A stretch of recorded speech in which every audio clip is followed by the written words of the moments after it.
Sims 4, March 15th, 2022 update. Let's go ahead and talk about it. Hello, my wolf pack. Thank you all for watching. And for those of you who don't know me, because I don't do Sims videos that often, this is Mystic with Mystic Shepherd Gaming. All right, let's go ahead and talk about this update. So here you are, you're in The Sims, and you're thinking to yourself, wow, you know, they said that they updated the neighborhood, your neighbors, and you've got the friends that you make in the game asking you, well, should I get a promotion? You tell them you think that they should actually have children or things like that, and they say they don't think there's room, you know, in their life or, you know, that type of thing for additional family.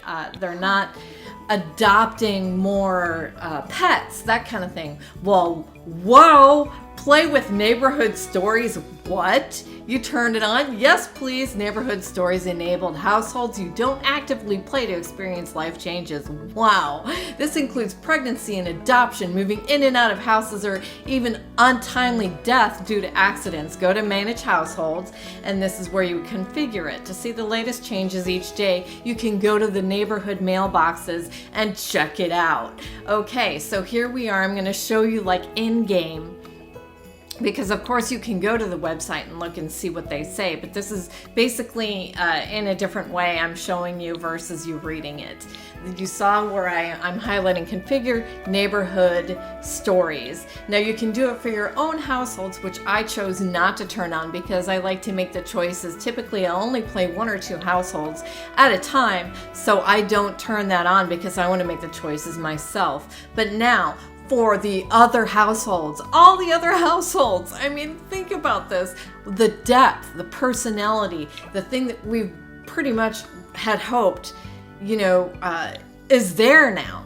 Die in accidents, adopt a child, adopt cats or dogs, leave a career, retire from a career, have a baby, move in, move out, and join a career. The move in and move out make me just as excited as everything else, because that would mean that some of these places that the NPCs are typically in, unless you boot them out, you know, they're going to be moving out of, and they're actually going to be an optional opening for you to put new characters into. I mean, that's really cool the way I look at it.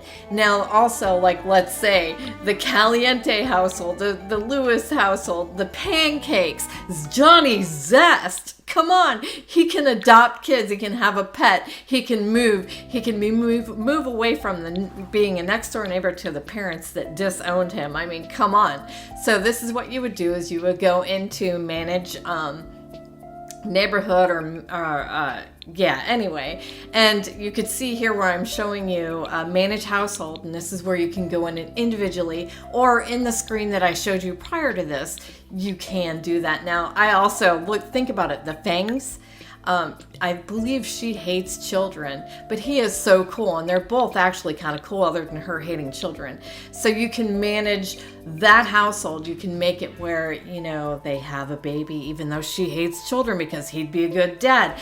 They'd adopt pets. I mean, it would be so cool. Now this is the other thing that they added, which I'm super stoked. You can do your own scenarios or your own things, you know, that you can look up online, but they're adding scenarios, which is really cool. Too many toddlers, you would have 3 toddlers and have to manage their happiness.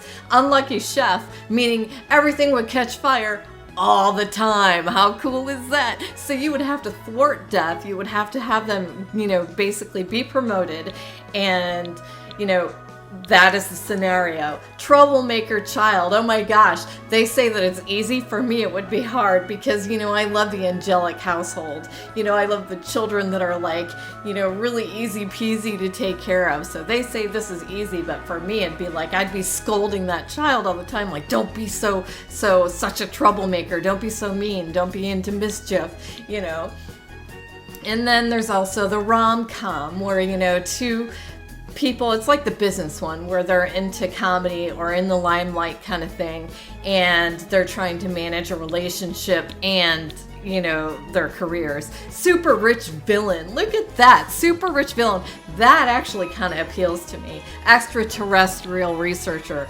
Love that one. No skills, no problem. Again, you know, they're coming up with really, really cool scenarios that you can go through. So not only did they add basically the update for the neighborhood, which, I didn't realize prior to this that it was just the framework of the bones that they gave us. And here is a good chunk, or the final chunk, whatever the case may be, of adding personality and just more playability in the game, which is really awesome. And this is, some of you are probably saying, well, this should have been already in the game. We shouldn't have to have gotten upset about other things, other DLCs, packs, whatever you'd like to say, just to get this. I'm sure this was in the works, and I'm sure, like other people have said, they are on time frames and they have to put out what they have to put out. And unfortunately for them, they take the brunt of it versus like the higher ups that are pushing or force feeding or making them force feed certain things to us. So I hope you found this helpful. Get back in the game and love it for what it is. It's a life simulation game, right? Take care. Remember to smash that like button, ring the bell to be alerted, and hit subscribe.